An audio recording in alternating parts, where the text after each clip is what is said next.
ఇక దేశవ్యాప్తంగా ఉత్కంఠ రేపిన 5 రాష్ట్రాల ఫలితాలు ఎగ్జిట్ పోల్స్ అంచనాలకు తగ్గట్టుగానే కొనసాగుతున్నాయి. ఇక బెంగాల్, తమిళనాడులో మాత్రమే అనూహ్యంగా మిశ్రమ ఫలితాలు వస్తున్నాయి. ప్రస్తుత ట్రెండ్స్ ప్రకారం కొన్ని రాష్ట్రాల్లో అధికార పక్షం, మరికొన్ని చోట్ల ప్రతిపక్షాలు ఆధిక్యంలో కొనసాగుతున్నాయి.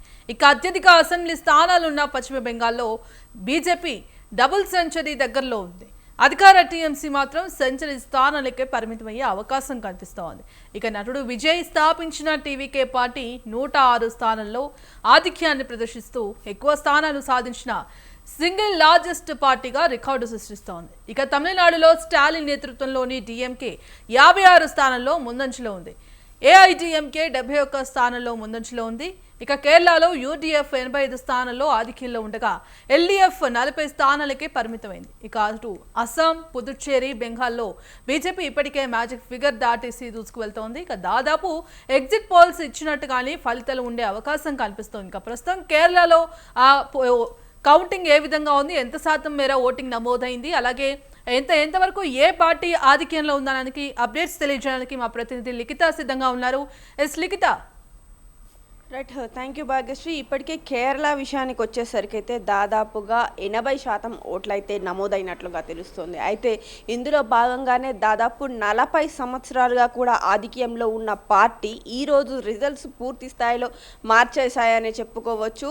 దాదాపు 10 సంవత్సరాలుగానైతే ఎల్డీఎఫ్ నాయకులే వీళ్ళు ఇప్పటికే 2 సార్లు కూడా సీఎం అయిన పరిస్థితులు నెలకొన్నాయి. అయితే ఈసారి చూసుకున్నట్లయితే ప్రజలు వారి యొక్క పాలనకు కొంత బ్రేక్ ఇచ్చారు అని చెప్పుకోవచ్చు. ప్రస్తుతం నడుస్తున్న 7వ రౌండ్ ప్రకారం చూసుకున్నట్లయితే యూడీఎఫ్ మాత్రమే లీడ్లో కనిపిస్తుంది. అందులో చూసుకున్నట్లయితే ఈ 14 జిల్లాలకు సంబంధించి కూడా ప్రస్తుతం మన దగ్గర కొంత అప్డేట్ అయితే ఉంది. ఇక్కడ మనం చూసుకున్నట్లయితే ఇడుక్కిలోనైతే దాదాపు 5 స్థానాల్లో యూడీఎఫ్ ఇప్పటికే అధిక్యంలో ఉన్నట్లుగా తెలుస్తోంది. ఇక ఎర్నాకులంలో కూడా ముందంజలో ఉన్నట్లుగానైతే సమాచారం అందుతుంది. ఇక మల్లాపురంలో కూడా ఇదే తరహా నడుస్తుంది. అంతేకాకుండా తిరువనంతపురంలో కూడా కొంతవరకు యూడీఎఫ్ అంతేకాకుండా ఎన్డీఏ కూడా కొంత బరి ముందుకు సాగుతుంది. అంటే నువ్వా నేనా అన్న రీతిలోనైతే అక్కడ ఆధిక్యత కనిపిస్తుంది. 2 పార్టీలు ముందంజలో ఉన్నాయని చెప్పుకోవచ్చు. అంతేకాకుండా ఇటు కిర్కోడ్లో కూడా ఇదే పరిస్థితి నెలకొంది.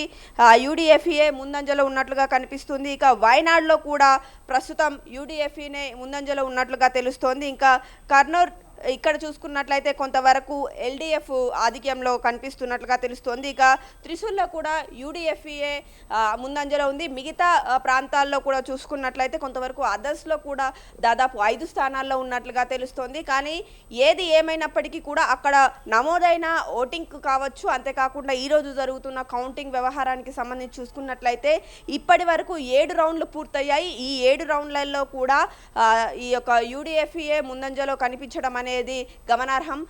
అంతేకాకుండా ముఖ్యమంత్రి ప్రాంతాల్లో కూడా ఆయన నియోజకవర్గంలోనే దాదాపు 2,500 ఓట్ల వెనుకంజలో ఆయన ఉన్నట్లుగా తెలుస్తోంది. అంటే ఇది పూర్తి స్థాయిలో ఈ 10 ఏళ్ల పాలనలో ప్రజలు వారికి ఇచ్చిన తీర్పు అనేది అయితే స్పష్టంగా తెలుస్తోంది. మిగతా రౌండ్స్లో కూడా యూడీఎఫ్ఏ ముందంజలో ఉండే అవకాశాలు ఉన్నట్లుగానైతే సమాచారం అందుతున్న పరిస్థితి కనిపిస్తుంది. ఎక్కడ చూసినా కూడా యూడీఎఫ్ నాయకులు పండగ చేసుకుంటున్న పరిస్థితులు, అంతేకాకుండా ఇటు పోలీస్ అధికారులు కావచ్చు, ఎలక్షన్ కమిషన్ కావచ్చు కట్టుదిట్టమైన భద్రతా చర్యలు ఏర్పాటు చేయడంతో పాటు ఎక్కడ ఎలాంటి అవాంఛనీయ సంఘటనలు జరగకుండా చూసుకోవడంతో పాటు ఎక్కడెక్కడనైతే కొంత సున్నిత ప్రాంతాలు ఉంటాయో ఆ ప్రాంతాల్లో కూడా భారీగానైతే పోలీసు బందోబస్తును ఏర్పాటు చేయడంతో పాటు డ్రోన్ల ద్వారా కూడా ఆ ప్రాంతాలను పర్యవేక్షిస్తున్న పరిస్థితులు కనిపిస్తున్నాయి. అయితే ఈ మిశ్రమ ఫలితాలకు సంబంధించి కూడా ఇటు ఇటు యూడీఎఫ్ నాయకులు ఎంతో సంబరాలను చేసుకుంటుంటే మరోవైపు ఎల్డీఎఫ్ నాయకులు కూడా కొంత అసంతృప్తి వ్యక్తం చేస్తున్న పరిస్థితులు కనిపిస్తున్నాయి. ఈ నేపథ్యంలోనే ఇటు ఏదైతే బీజేపీకి సంబంధించిన నేతలు కూడా కొంతవరకు ఈ బరిలో ముందు ఉన్నప్పటికీ కూడా 2 పార్టీల వైపు చూసుకున్నట్లయితే కాస్త వెనుకబడి ఉన్నట్లయితే కనిపిస్తుంది. పూర్తి స్థాయిలో కేరళలో మాత్రం యూడీఎఫ్ ముందుకు సాగుతుందనే విషయం అయితే ఇక్కడ కనిపిస్తుంది. అంతేకాకుండా నమోదైన ప్రతి ఓటుకు సంబంధించి కూడా ఇటు ఓడిపోతున్నాము అనే విషయాన్ని స్పష్టంగా కూడా ఇటు ప్రజలు తమకు తీర్పిచ్చారనే విషయాన్ని ఇటు నాయకులు తీసుకోలేకపోతున్నారనే వార్తలు కూడా బయటకు వస్తున్న పరిస్థితులు కనిపిస్తున్నాయి. పూర్తి స్థాయిలో ఇంకొన్ని గంటల్లోనైతే పూర్తిగా ఈ లెక్కింపు అనేది కంప్లీట్ అవుతుంది. దీని తర్వాత రిజల్ట్ చూసిన తర్వాత ఎలాంటి పరిణామాలు ఉంటాయి అనే విషయం పైన కొంతవరకు ఆసక్తి అయితే నెలకొంది. ఇప్పటికే చాలా జిల్లాలలో ఈ యొక్క కౌంటింగ్కి సంబంధించి రౌండ్స్ అనేటివి పూర్తవుతున్నాయి. ఆ రౌండ్స్లో కూడా ఎక్కువ శాతం యూడిఎఫ్ఏ ముందంజలో ఉండడం అయితే గమనించవచ్చు. ఇందులో భాగంగానైతే ఇక్కడ ఎవరెవరైతే ఈ ఎన్నికల సమయంలో ముందుకు వచ్చిన నాయకులు ఎవరైతే ఉన్నారో, యూడిఎఫ్యూ ద్వారా పోటీ చేసిన వాళ్ళు ఎవరైతే ఉన్నారో వాళ్ళంతా కూడా సంపూర్ణ మెజారిటీతో అయితే ముందుకు వస్తున్నట్లుగానైతే సమాచారం అందుతుంది. Right, thank you Likhita.